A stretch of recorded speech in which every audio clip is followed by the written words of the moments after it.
to the Marvel Movie Minute, a daily podcast in which we dig in deep to analyze the films of the Marvel Cinematic Universe 1 minute at a time. I'm Andy Nelson from thenextreel.com. And I'm Pete Wright, also from The Next Reel.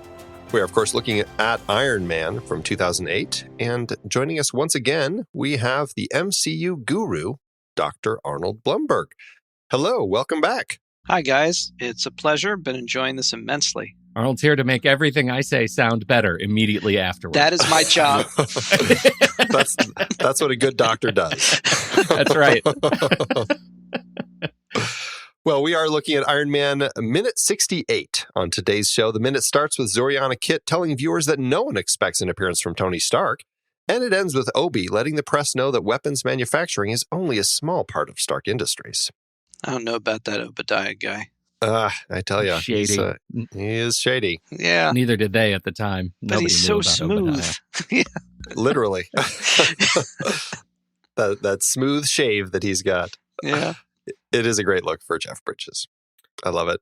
But we're starting off in Tony's garage, though. We're finishing up on Zoriana talking about this event, this fundraiser going on. And while this is happening, this is where we get to see Jarvis finish the paint job on the new Mark III in that fantastic gold. Yeah, I got to apologize. I committed a next real sin there. I know. I jumped ahead last time. I'm sorry. Well, I feel like we need a bumper, a theme bumper for Comics History Moment. If I recall, and I was not at the time an avid reader of the Iron Man comics, but wasn't there a period where he was a solid color? He's just gold when it starts. Yeah. So when he starts in the original Tales of Suspense stories, he's got the gray steel tank armor that he starts with, but it immediately goes to gold. And then almost immediately after that, they abandon sort of the very direct, like Buckethead kind of style, start to slim it down and go to the red and gold. And then, like, it's another thing too that's like I think the movies have captured beautifully is that in the comics themselves too, in those early days, and even as the years have gone on, the suit is constantly changing, which feels like something that goes entirely against any thought of how you brand a character from a marketing and corporate perspective. You know, keep the icon the same, keep it consistent. But he was changing constantly. And there was like little fun window there in the 60s where he has the peaked mask on the top that has the 2 points in front of it and a bit like a ribbed red background, and it just kept changing. So yes, it was solid gold first, and I know Favreau, being a fan, this was a deliberate nod to say, okay, we're not going to stop here in the movie, but we want you to see it because this is what it originally was, and it's a little wink to all of us that this is what happened. How long was that period where it was gold? I'm asking because I'm trying to get a sense of just how much comic time did they compress with this inside this like 5 seconds. It wasn't very long. Going through it again before we recorded, it's about 8 episodes, 8 issues of the comic. Yeah. And it's actually really funny. So he first creates kind of that kind of the silver look, or just kind of the metal. And it's the second issue when he realizes that people find him ugly. And it's really funny because he's with a date at the circus, and like there's this kid, you know, he's of course, this is what's going to happen in the comics. The cage breaks and all the big cats escape and are terrorizing the crowd. And he gets his suit on. And there's a kid who's, you hear in the background, "Mama, Mama, save me from the ugly man." Which is so great. But then he asks the girl that he's on the date with, Marion, because she's just like, I can't understand one thing. Why does he wear such a terrifying looking costume? He actually frightens people. And then he's with her. He says, "Really, my dear, what do you think he should wear?" "Well, he battles menaces like a hero in olden times. So if he's a modern knight in shining armor, why doesn't he wear golden metal instead of that awful dull gray armor?" Oh, Stan. Why not indeed? Yeah. It's interesting, too, that a lot of Stan's early writing and a lot of the formation of these characters often deals with the characters being fearful. it's one of the recurring things that comes up when all of us talk about the Marvel characters is how many of the Marvel characters are rooted in being outcasts or misunderstood or even monstrous, whereas the DC pantheon that preceded them were much more like the mythological figures of old. And being like beautiful looking people. Like even Batman, yes, he strikes terror in that, but Bruce Wayne's still a handsome guy, and Batman in a sense is still, a muscular idealized version of a person. And yet the Marvel characters are like Spider-Man is creepy and disturbing, and the X-Men are horrific outcasts, and they're mutants, and Fantastic Four, look what happened to the Thing, he's a monster, and the Hulk's a monster. And even with Iron Man, it's just a metal suit, he still wants to work that in, that idea of these people aren't people we would immediately trust. So how do they gain our goodwill? And it's neat that plays out on the page rather than just being, make the suit gold this issue. And it's no, we have to make a reason.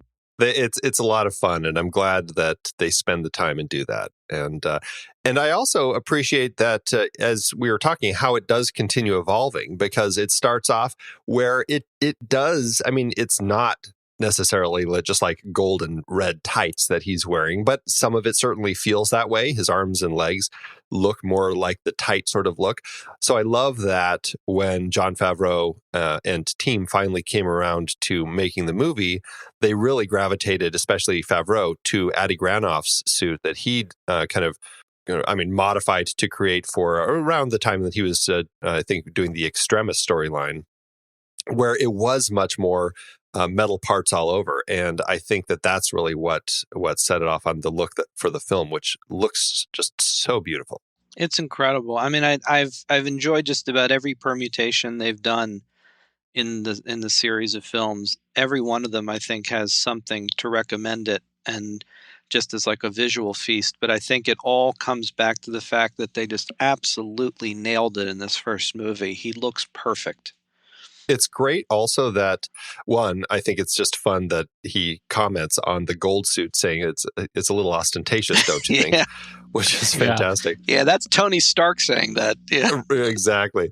But also, I love that it's that red hot rod of his that triggers the red color. And I feel like there's something, I think that he likes it, but also I think that there's something that with that car that connects him to his father and kind of that whole side of Stark that's not just necessarily Stark Industries, but just to his childhood and his dad and everything. And I think looking at that car specifically to pinpoint the red color, I find kind of just has this emotional touch that gives a little more to it that otherwise wouldn't have been there. Oh, absolutely. And I mean, then there's the other element of, there's always the old cliche of, guys go through a midlife crisis, they get the red sports car. Well, this guy gets to build an entire suit of armor and make the ultimate, self-contained little sports vehicle of his own and do the red. But the father well, of course, the other thing too is from the very beginning, and obviously going forward too, Tony Stark's story is inherently a father-son story. And in a way, actually, if you look at the Marvel Cinematic Universe in general, one of its most interesting emotional threads and arguably one of its biggest weaknesses over the last 10 years or so is the fact that very often that is the only story. That they have been very fixated on father-son stories with many of these characters. And at least at the beginning here, though, there's none of that baggage, and we don't know what else is going to happen. And it's an interesting way to deal with it because he's got the ghost of his lost father, and we have Obadiah as sort of like a surrogate, and then how that plays out with the two of them in this. And at least you're watching this first film, it's very compelling. On the screen, as we're talking about the coloring, we've talked about the user interfaces before, and I think we double down on a lot of that in this one and see that this is very much a non-human interface. This is Jarvis kind of doing the work, and we get to see Jarvis doing the work and finding the reference photos as Tony is talking about them, bringing up the hot rod, on one of the screens as he's looking through the reference photos for the color red, and we get to see all of the screens going crazy looking for red and how they're going to interpret red, and then they just do the red, and we get a little bit of that, and then right as they're talking about how ostentatious it is, we get that cut to the gold and black Bulgari watch. Right? I think it's such a nice stab on that particular line of ostentatiousness. Mm-hmm. And I'm assuming one of many product placements too that just winds up being a nice, almost like undercut by the fact that it becomes a commentary on the character. Right. And this is if you're looking at the deleted scenes, this is actually the second Bulgari watch that we've seen in the film. There is a scene after he returns from Afghanistan and the press conference. He comes home, and on his table there is a gift from Obadiah that is another Bulgari watch that's similar to this one, but not quite this one. This Bulgari watch is the Diagono men's watch, which has a retail price of $42,900. So get one for home and one for show. It's an interesting story about this watch, because actually they had talked to Bulgari about it, and Bulgari apparently decided that they wanted to premiere this watch before it had been seen anywhere in the film. And so anyone who is a watch aficionado, of which I am not, they saw this watch and were instantly like amazed and in awe, and they wanted one. It didn't premiere until several months later, and I guess there's an annual watch convention called, and I don't know if I'm going to say it right, but Basel World, BASEL World. It's the World Watch and Jewelry Show, and in 2008. After this film premiered, that's the first time that the watch was available for sale in Basel, Switzerland. Yeah, I didn't know that, but it certainly makes sense that it gets. I mean, even more so than a usual placement, it gets such an amazing, lingering beauty shot that they make damn sure it's like, let's spend a moment admiring this fine timepiece. You know, you almost expect the like text to pop up and say available soon. You know? Well, I guess Robert Downey Jr. had some involvement in picking the watch and the style and everything. And I guess because he actually wears a Bulgari in real life, he was really pushing for that. Of course he does. $42,000 watches, of course. But I guess it's one of those watches. They only made a maximum of, I think, 300 of them. Wow. So it's very limited. Obviously, if they're that much, they're not making a lot of them. I just think of what other things I could accomplish with over $40,000, and my phone has the time on it, so I don't need that. Don't tell Bulgari. Yeah. Our phones have the time on it, right. And I'm always surprised when I get into watch conversations, just how passionately. People that I am surprised feel passionately feel about watches, right? Yeah. It's a deeply sort of personal thing to people, and watches are passed down over ages. But when I see this lovingly, luxuriously lingering shot on this particular watch, I have to think, what is the size of the crossover of this Venn diagram, of people who know what they're looking at that level, and also are fanatics about Iron Man. I legitimately, I'm not making a joke. I legitimately don't know, and I'm surprised that it is big enough to merit this kind of a product placement. Well, given the kind of character that Tony is, it may be more of a crossover than we think. That maybe there is a substantial one. Absolutely. You want me to throw out something very overly pretentious academic about it too? If I wanted to try to figure out a reason, it's interesting because having spent all those years with collectibles, it's like everybody has a passion about something. And watches, I once talked to a guy who was not just a watch collector, but he also repaired vintage watches and knew all about the intricate workings. And of course, there's a certain respect and value and extraordinary attention to vintage timepieces that are still working properly because they're entirely mechanical. There's nothing electronic, and it's like a triumph of design and precision and engineering. And in essence, then, the finest watch in the world, if it's functioning like that, is a great metaphor for Tony and everything else that he does. Yeah. So even this ridiculously, over demonstrative product placement, you could still argue, well, there's a reason, a really fine timepiece is Tony's work. So, yeah. Yeah, just like the timepiece in his chest that's keeping a regular tick, right? Clock's ticking on Tony, too. Yeah. That's right. So there you go. Actually, he should have just built in the time into his chest. It should be like a villain's facing him and they can look at his chest and see what time it is. And it's like, I really got to get going. We've only got 4 more minutes for this. Come on, let's get through this. Another thing I never think about, just because I'm belaboring user interface stuff. There is a continuity issue. Looks like right at 23. Or right at 19, 20 seconds into this minute, he's drinking, and it cuts to a close-up of a full shot of the screen with the interface on it, and it's got all of the Iron Man suit stuff and the coloring, and it's the Dell monitor that's sitting behind Tony with the two, you can kind of see the two silver drawers behind him, and as it cuts away from that, now we're facing Tony, and you can see that monitor, the Dell monitor behind him, no longer has that stuff on it. All that stuff was on the Apple monitors in front of him. Yeah, I see that. And so interesting. That's an interesting little cutaway. Yeah, and you can see the same drawers. Yeah. Yeah. Huh. They're making it seem like he's looking at the Apple monitor that's in front of him. Yeah. Yeah. But it's clearly the Dell. Here's another one, by the way. I've never really bothered with this stuff all that much, but I know there are people that pay much more attention. And it's like the bane of any continuity person's work is his drink. I wasn't looking, but do we see if they were keeping that consistent with him with his glass?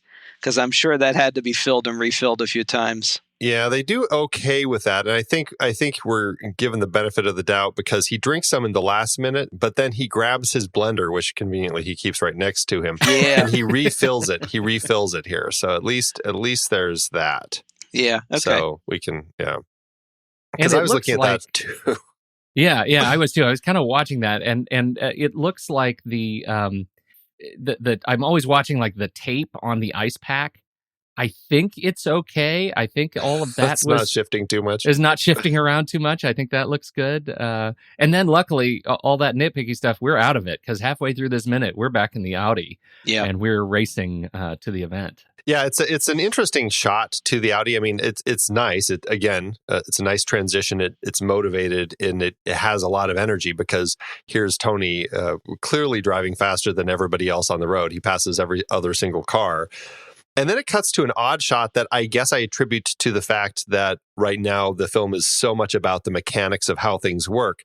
We cut to a crane shot over the Audi, looking directly down onto it through the back window, and it looks like it's engine in the back there that we're staring at as it drives under us, and then the camera tilts up to this weirdly designed city shot that it almost looks like this matte painting because it's just like this wall of tall buildings in the distance. It's kind of funny. This shot feels like it's like they cut it out of an Audi commercial. Yes. Right? It just feels like right out. The city is totally empty in this one shot. Like there are no other cars in it. And I don't mean this necessarily jokingly either, but it's like it fits in with the whole general idea of this movie on the one hand being like the tech and car porn kind of stuff, because that's what he is. It's like, the suit and everything. This is what he does. This is what he is. And so therefore, in a sense, you could even argue that whenever we get these beauty shots of technology or of a vehicle or the kind of things that fit within that, it's kind of like we're seeing the world from Tony's perspective. So it's like this car is beautiful. The engine is amazing and very much like a commercial, conveniently, since they're placing the car in the movie too. You get a shot like that. Well, and in some regard, that rear engine is that propulsiveness that comes from that feeling of that rear engine. Like it feels like, Tony's, repulsors in his feet, when he's in the suit. Like it just feels powerful. It even has the, if you look at the center of it, it has like that ribbed, a thing that a lot of the waist area, like the abdomen area of a lot of the Iron Man suits have that because, of course, they're doing that. They're making his suits look like reflections of car engines and things that are familiar. Yeah, that's what's so interesting about that engine is it looks like parts of the Mark II suit. Yeah. Tony is, of course, driving to the to this fundraiser at the Disney Concert Hall, which is where we end up at, right on Grand. We are there as he gets out, passes his keys off to a valet, and heads up. And you can hear the lovely walla, which is the post recording of crowd noises, which is always fun to see people in walla sessions when they're just saying lines randomly, and just you hear a woman. It's almost like some squeals or something that they give squeals of joy. It's like they realize who it is, and she's like, "It is," and then they're all kind of squealing and tittering like, "There's Tony," It's very funny. But how funny is it that they ended up picking the Walt Disney Concert Hall to film at for this location? I mean, I can see why. It has this really futuristic look. It fits in the theming and everything, but it seems so weirdly perfect, considering Disney would be later buying Marvel. I was about to say, who knew that this was going to be so much synergy? But yeah, I guess it does kind of make sense, though. Anyway, that it seems like the right place, but it's almost like they knew. Yeah. One day, maybe this was a setup. Like, let's go ahead and plant a seed, everybody. Let's see what people really think of the Disney Marvel connection. Mm-hmm. We'll do it here. This is it. This is our big entree. Or they could show it to the Disney people and say, "See, we could do this in every film. We could have." Then they failed on that part because I have not seen the concert hall pop up again. We haven't had like a knockdown, drag out Avengers fight right outside Cinderella's castle or anything like that. That would be awesome. Just guys like the cast members in full suits just falling everywhere as there's a massive attack. Which one's the real Iron Man? Which one's the real Iron Man? At least they did do a little bit of that in Ralph Breaks the Internet. There was a little bit of tying in all the princesses, the Star Wars universe, the Marvel universe. There was a lot of stuff kind of connected in that one. So that was fun to see. It's funny that it's Ralph Breaks the Internet that is the first film to really exercise that particular demon. I'm sort of surprised that it took so long. They had to wait for Lego to do it first, apparently. Yeah, right. But we do meet Stain, and he is already like the first line we get out of Stain is him, doing his, he's fighting fires, right? Always PR, yeah, always doing his PR. I have to say, having not encountered Stain yet in the minutes that I've spent with you, is that I love Bridges' performance in this movie, and I think he was such a wonderful character to lead off with from that perspective, in terms of like how the Marvel dynamic will work in movies. And I still kind of miss him. It's like his performance was brilliant because he was just so natural and so warm with Tony, and you could totally get that they've had a lifetime relationship, and it's just fantastic. And I could just listen to him say Tony over and over again for the rest of my life. I don't know what it is, but the way Bridges wraps his mouth around certain sounds, it just sounds like he's always just a little bit stoned, which he probably is. but you have to say he's the least stoned in this movie in a lot of his recent credits. Yeah, it's like drink a lot of water and then we'll shoot this scene. And he just said Tony, and I just love that. So he was a perfect choice. I love how he says manufacturing. It's like manufacturing. Yeah. This is a man who's lived his professional life in that industry. He can't pronounce manufacturing at all. I think doesn't he say nuclear at one point in this movie? I think that's entirely possible. I think he does, which is a major mark against him. But all right, I'll let it go because it's Jeff Bridges, and because he's the villain. We'll allow the villain. Yeah, that's right. Yeah, he gets a lot of headroom. Villains mispronounce things. That's how you know. Right. It's like that Mac PC thing in 24. I know. There you go. Gonna manufacture some nuclear devices. We have an extra here with Jeff Bridges. It is Brett Paddleford, apparently. He's the uncredited reporter who's standing there interviewing Stain. This is his only film credit. His main gig, interestingly, seems to be a musician's coordinator to coordinate marching bands for films and TV shows. And he seems to currently be the director of public relations for the USC Marching Band. And I guess he just kind of ties that into how he is involved in film and TV projects. Awesome. It's an odd little job, but it sounds like it could be a fun one. Yeah. How fantastically intimidating would it be to say, hey, you're going to go stand and Jeff Bridges is going to stand over you and he's going to talk at you and you're going to have to look serious. I just get the feeling that, like, I guess everybody has a bad day, but like on a reasonable day, I just get the feeling that like Jeff Bridges were like, "Don't worry, dude, this is gonna be fine. Yeah. I'm just gonna chat at you for a minute. It'll be okay. Just hang in there. Pay no attention to the suit." If anyone can do that and make you feel comfortable, I'm sure it's Jeff Bridges. I would think so. Yeah, I would think. Yeah. I would like to think so for sure. Yeah. Well, I don't have anything else for this minute. How about you guys? I'm set.